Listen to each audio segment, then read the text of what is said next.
डूंगरपुर में लक्ष्मण छात्रावास को लेकर विवाद के मामले में विश्व हिंदू परिषद के उपाध्यक्ष आरबी सिंह टोकवासा ने समाज के कुछ लोगों पर राम उत्सव पर समाज को जोड़ने के बजाय तोड़ने की मंशा पर गंभीर पीड़ा व्यक्त की।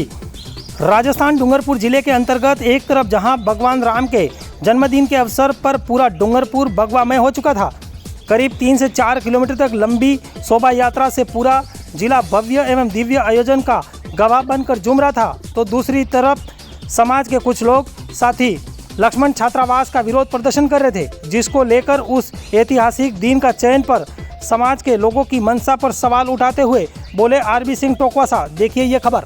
मां भारती को प्रणाम निवेदित करते हुए आज के इस राज परिवार पैलेस के प्रांगण में उपस्थित हमारे परम आदरणीय श्रद्धेय महाराज कुंवर साहब, आपके श्री चरणों में अपना प्रणाम निवेदित करता हूं। डूंगरपुर जिले के प्रत्येक ब्लॉक से पधारे हुए विद्वान, मेरे पिता तुल्य सभी गणमान्य नागरिकों के श्री चरणों में अपना प्रणाम निवेदित करते हुए सीधे मैं अपने विषय पर आना चाहूंगा। बांसवाड़ा जिले से करणी सेना के प्रदेश अध्यक्ष भंवर सिंह जी सलाड़िया यहां पर उपस्थित हैं। आपका स्वागत अभिनंदन करते हुए सभी बातें स्पष्ट हो गई हैं। पूर्व वक्ताओं ने विस्तार से चर्चा कर ली है। मुझे अंत में मौका मिला है।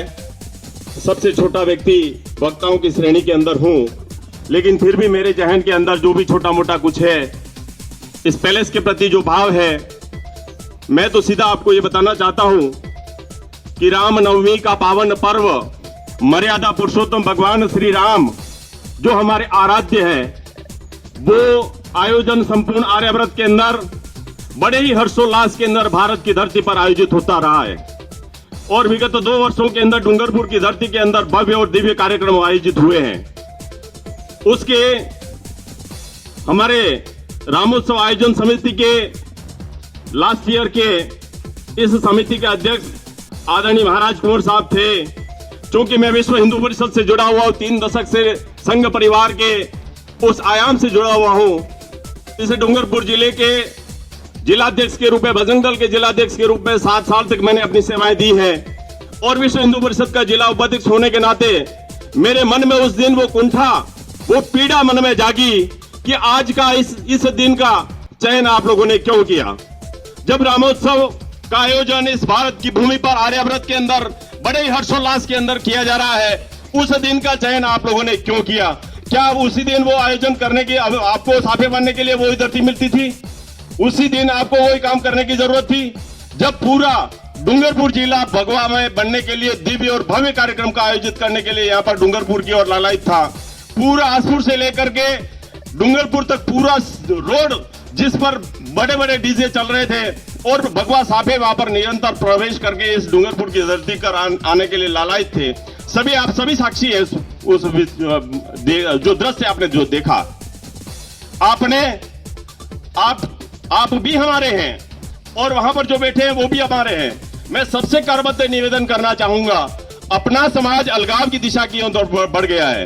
हम जोड़ने की दिशा की ओर काम करें। विघटन की ओर अगर जाएंगे तो महाराज कुंवर साहब ने फरमाया कि वो दिन दूर नहीं कि हमारे सर पर दूसरे तांडव नृत्य होने जा रहे हैं। हमें एकता के सूत्र में पिरो करके उस माला का मणिक मोती बनना है, जिससे समाज के अंदर सभी जो भी पक्ष हैं, चाहे इधर का हो चाहे उधर का हो, सभी को एकता के सूत्र में बंधने की, गूंथने की जरूरत है। और आज वो समय आ चुका है। महाराज कुंवर साहब ने आह्वान किया है। निश्चित रूप से मैं इस डूंगरपुर की धरती से, मैं आज से पहले कभी सामाजिक मंच पर कभी नहीं बोला हूं, लेकिन मुझे उस दिन बड़ी कुंठा हुई, पीड़ा हुई, इसलिए मैंने ये आज प्रयास किया है। और मुझ पर इस प्रकार के आरोप भी लगते हैं कि आप समाज के मंच पर कभी नहीं बोलते हैं, लेकिन आज पहली बार आपने मुझे मौका दिया, मुझे इस योग्य समझा, इसलिए मैं संयोजन कर रहे इंद्रवीर सिंह जी का आभार और धन्यवाद ज्ञापित करता हूं कि आपने मुझे इस योग्य माना, इस बालक को यह अवसर दिया। एक बार पुनः आप सभी के श्री चरणों में अपना प्रणाम निवेदित करते हुए आपसे निवेदन करता हूं, दोनों हाथ जोड़ करके उन्होंने प्रार्थना करता हूं कि आने वाला समय क्षत्रिय समाज के लिए ठीक नहीं है। और डूंगरपुर की धरती पर जो इस प्रकार के जो अलगाववादी बीजारोपण जो हो रहा है, निश्चित रूप से उसको समूल रूप से उस दिशा को वापस अपनी सही एकता की राह के अंदर लाना होगा। ऐसा मेरा निवेदन है। ज्यादा कुछ लंबा न कहते हुए, कहने का भाव तो लंबा चौड़ा है, लेकिन इंद्रवीर सिंह जी ने मुझे कान में कह दिया कि शॉर्ट में निपटना है, इसलिए एक बार पुनः आप सभी के श्री चरणों में टोकवासा की धरती से आया हूं, इसलिए आप सभी का प्रणाम निवेदन करते हुए, तेरा वैभव अमर रहे मां, हम दिन चार रहे ना रहे, इन शब्दों के साथ मैं अपनी वाणी को विराम देता हूं। जय हिंद, जय भारत।